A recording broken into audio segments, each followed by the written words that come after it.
so we're working on this Tory built mower. It has a Briggs & Stratton on it, 150cc, and the man said it wouldn't start. It looked like it had fuel in it.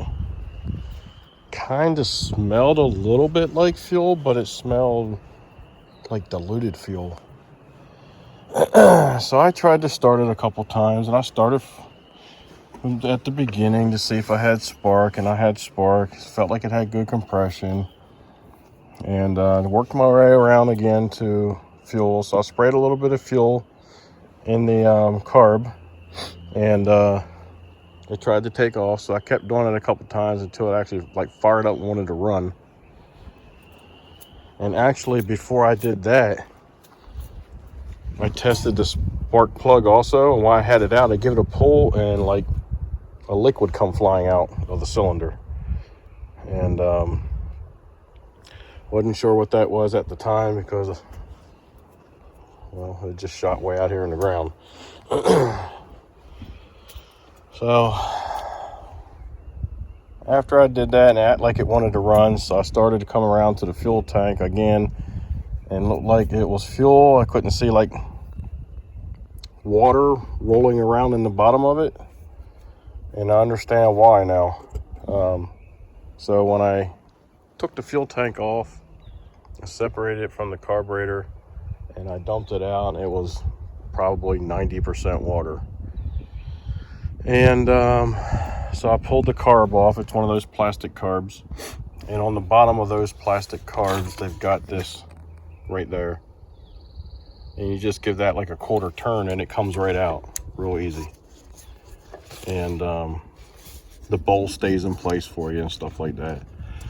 But basically what that does is that allows you to drain the bowl. And when I drained the bowl, it was all water that came out of that. I did pull a sample of it before I did all that, and I could see that there was water in it.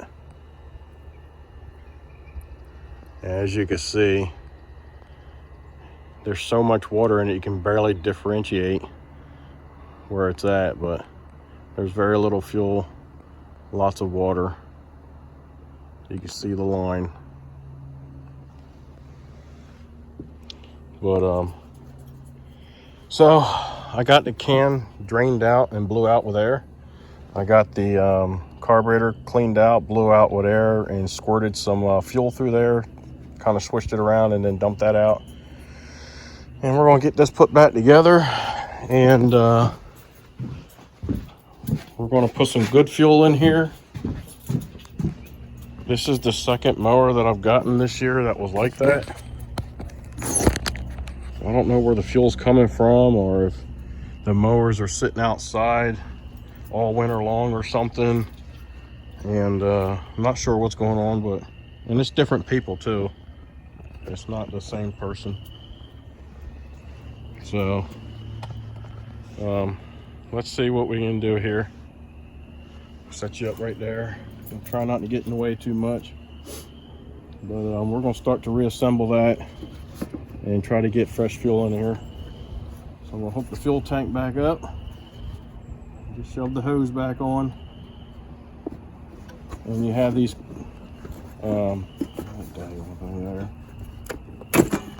you have these clips right here and here, and they slide down through here and here.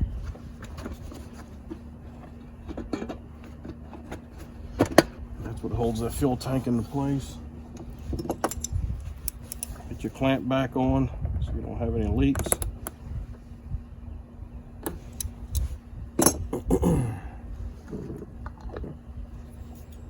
And now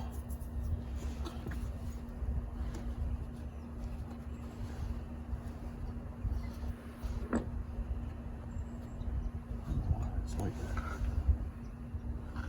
All right.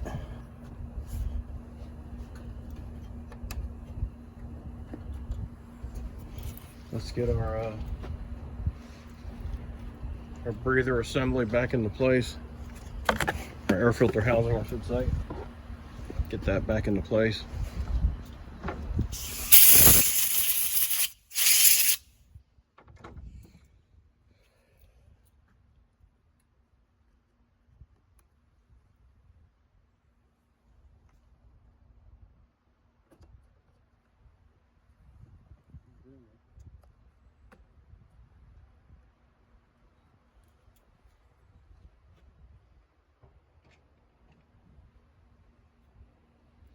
There's 4 screws that hold that on.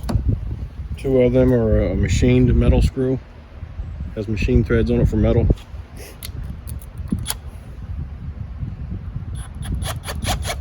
Make sure you don't get them mixed up because there's 2 of them are for plastic.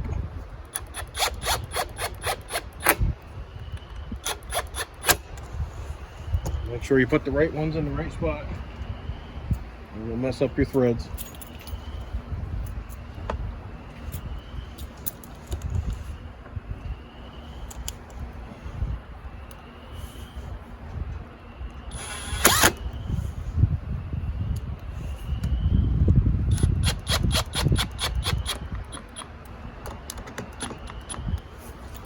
Alright,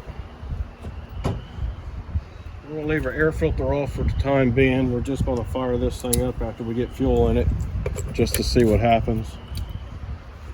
In case you don't know, this thing here is something that the manufacturers come up with to be able to hook up a garden hose and wash the underneath of your deck.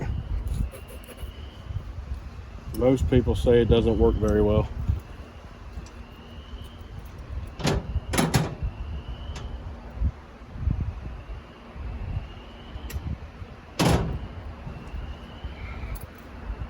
While we have this, we're also going to service it.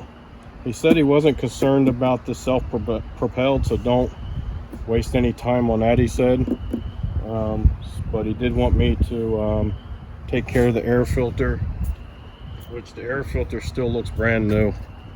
There's hardly anything wrong with that at all. It's still soft, pliable. Still, paper is mostly white, or pretty much is white.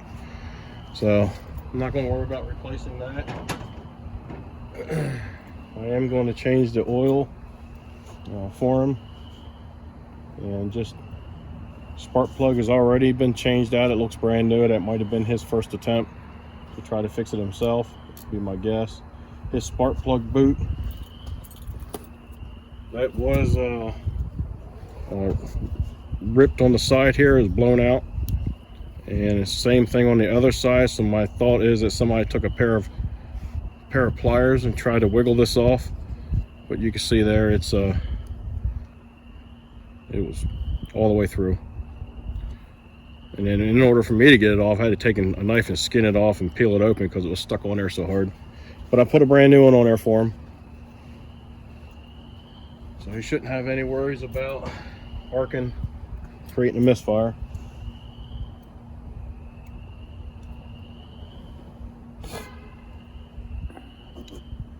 All right, I think we're ready to put some fuel in here, and then we'll get the top cover back on, and then we'll give it a try. So when you guys are getting fuel, make sure you're getting it from a good location. Make sure it's not a place that floods a lot or something like that, because they may get water in their fuel, and then you pump it out into your can or to your vehicle. Also, with your cans, make sure you put them away somewhere so they're not sitting out in the weather all the time and fill up with water also that way. And the other thing you have to worry about too is with the ethanol. If you can get ethanol free, it's not that big of a deal, but either way, whether it's ethanol or not, the tank can still sweat and condensate and cause water to get in your fuel system that way. Just keep that in mind.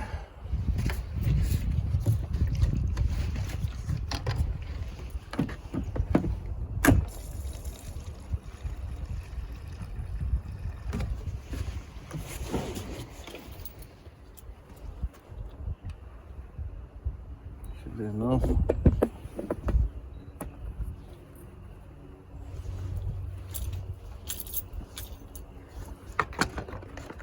Top cover just sits on top. There's a screw here, here, and there. Just set it on top. Make sure your spark plug wire is out of the way. You're not going to get pinched. And just snug it up.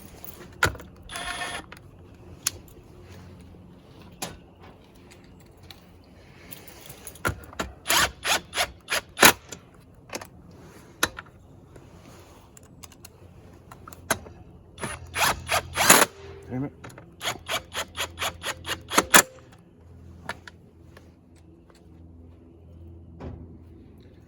Alrighty, set you back a little bit. And we'll give this a few pulls and see what happens.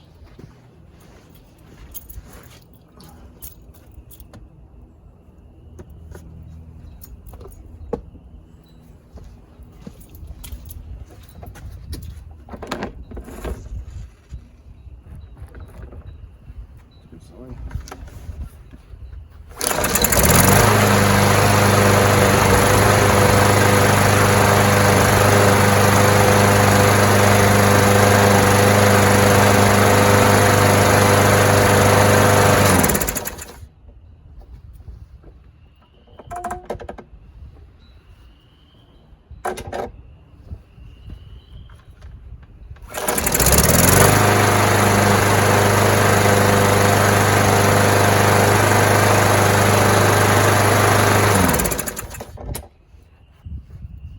Alrighty, I believe we got it fixed.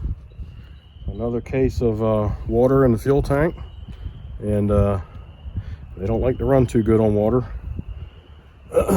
So that was a fairly easy fix. Like I said before, just go through your steps. Don't assume nothing.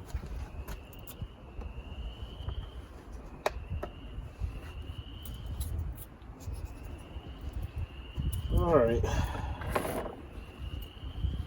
So pretty much all I need to do now is take a look at the blade, sharpen it if needed, replace it if needed.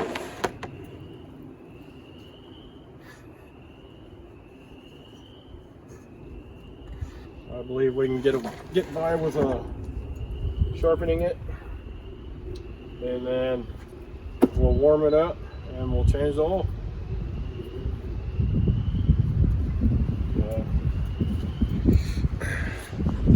Thanks for stopping by. Give me a thumbs up, send me some comments, and subscribe. Be kind, help people when you can.